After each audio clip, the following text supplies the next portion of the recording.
What we're gonna do is install Morimoto LED headlights into this particular car, and we're gonna see how well are the LEDs versus the HIDs, which the BMW Z3 has HIDs. I installed and built custom headlights inside that car, so we're gonna compare the two. We're gonna see which one is actually better and which would I recommend. Now, those of you guys that own a Mini Cooper or any family of BMW products will understand that they are hypersensitive. I have not come across another vehicle that has a more sensitive electrical system than a BMW product.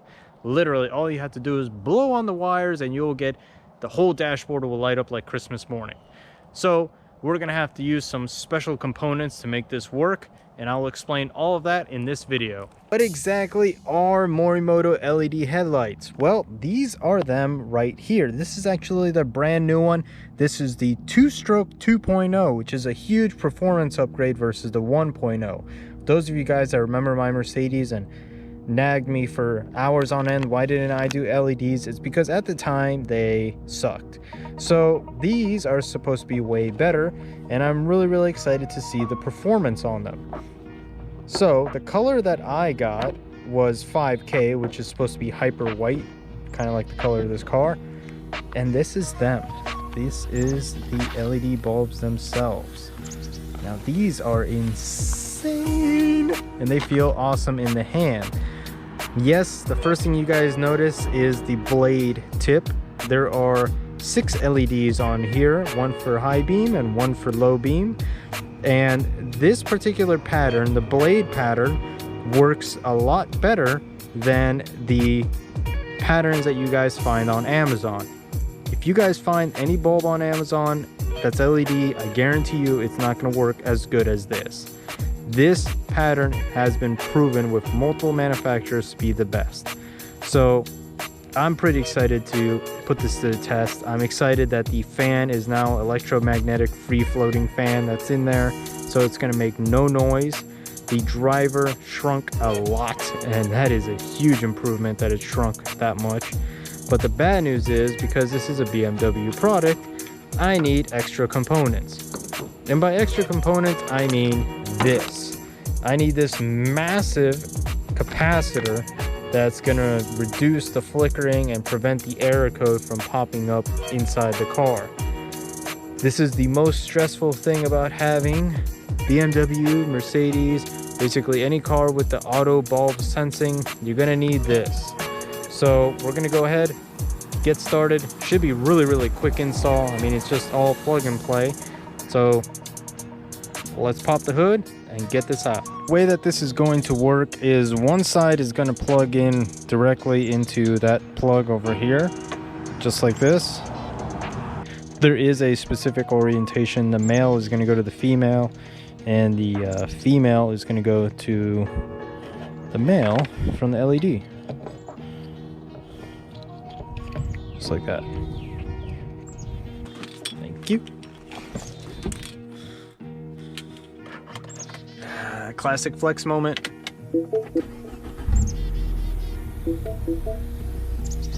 All right, guys. Damn it! Damn it! Damn it! Damn it! Oh, it went away. It went away. Wait. I'm a little bit scared to do this. Will you come back? Will you come back? I hate working on BMWs. Guys, I don't think it's coming back.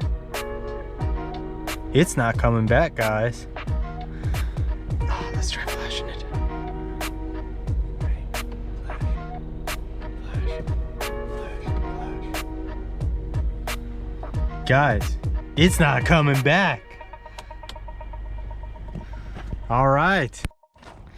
So now that we know that all of this works and it doesn't throw any error codes in your face, Tavarish. No, I'm just kidding.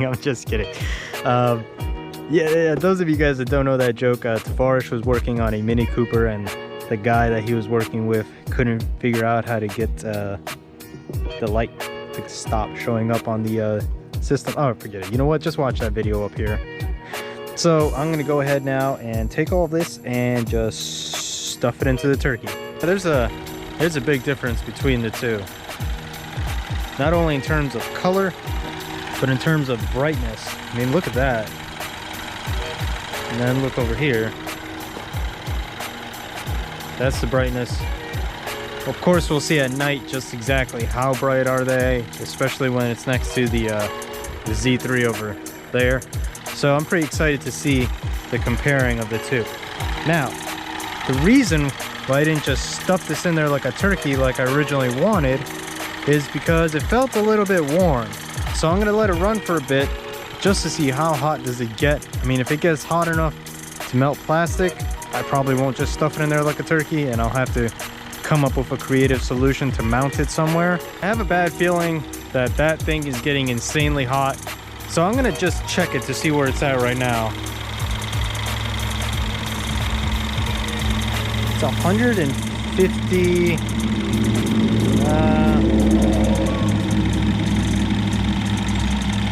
Looks like it's fluctuating. The high point, it's like 158, 160, and it just keeps climbing up in temperature. I mean, whoa, damn, that shit's hot. So, bad news is I won't be able to stuff it in there like a turkey. The good news is the LED bulbs are not that hot. Just shoot that right there.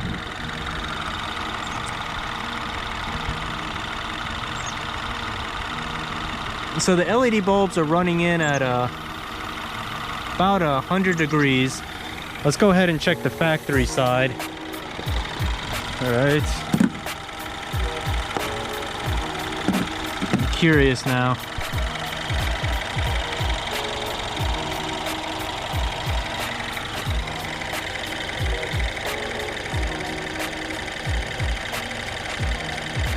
So the factories are running at about 116. So these are hotter. Oh yeah, you can feel it. Halogens are definitely hotter than the LEDs by a long shot. This is ice cold, while this is hot. That's hot. This is my concern. Damn, that shit's really hot.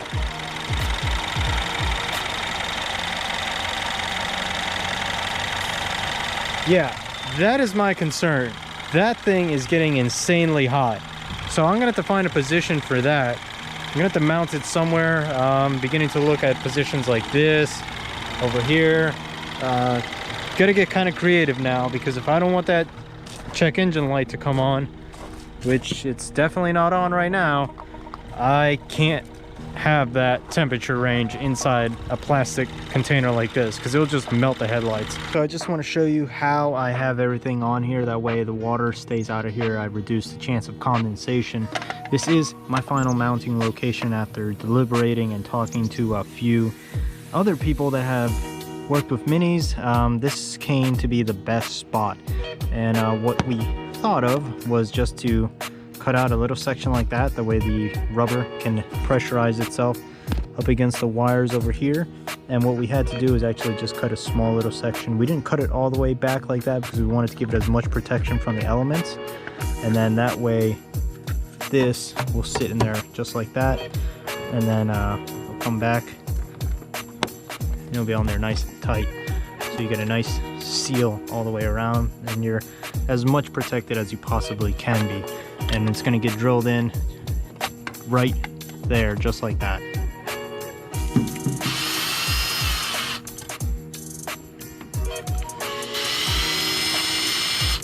Everything's all done. No warning lights. Let's go ahead and fire on the headlights. They turned on almost instantaneously, and oh my god, I think they are going to give the Morimoto HIDs a serious run for their money. Oh dear lord, that looks super sexy. And it's ice cold. That's probably the benefit of LED. HIDs, there's a lot of people that run the 75 watts and the 100 watts, which is insane. That melts your headlights. The 55 watts is pushing it. That's why I always opted for 35. And this little guy is, Jesus Christ, that had to have gotten screwed on. So those of you guys that have European cars are gonna have to definitely find a mounting position for that device, or else you guys are gonna have some serious problems. So sadly to say, I've run into a problem with the LEDs. No air lights are coming on, but they are strobing like police lights. I don't know if the camera can pick this up because it's such a fast strobe that I have a feeling I'm gonna get a ticket tonight. So just gonna see, there it is, doing it right there. What I'm gonna have to do is just unplug the bulbs and go back to the halogen ones so I can figure out exactly why is it doing this. The air canceller should have stopped the strobing effect, but don't know. That's a serious issue to look into with these LEDs, which I knew going into this. Everybody warned me about LEDs and the strobing, so maybe it's just not time for LEDs. It's not their time to shine. We're just going to have to skip this and go to lasers.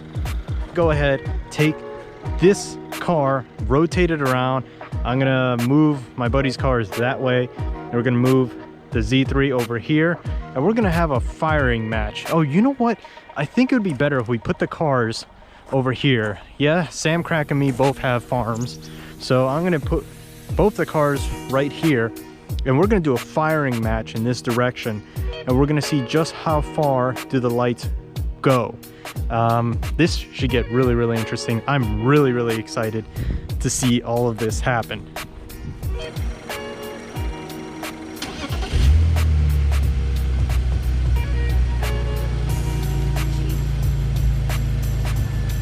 So we have the Z3 over here on the right. These are my hand-built headlights with Morimoto 55-watt HIDs.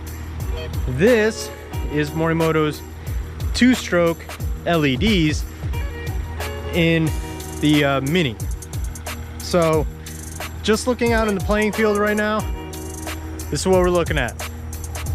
Yeah, HIDs just level the field. So let's go ahead and just show you guys just how bright they are in difference. I'm gonna power one down and then turn on the other one so you guys can see them side by side.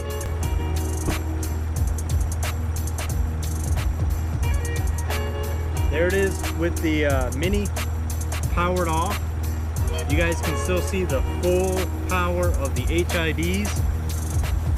And now what I'm gonna do is power off the HIDs and turn on the LEDs.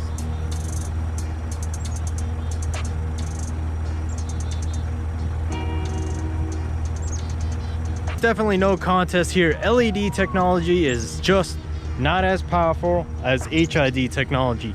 So those of you guys that have just wasted all your money on Amazon with the $40 headlights and everything just to say that LEDs are brighter, sorry guys, HIDs still dominate the game in terms of brightness.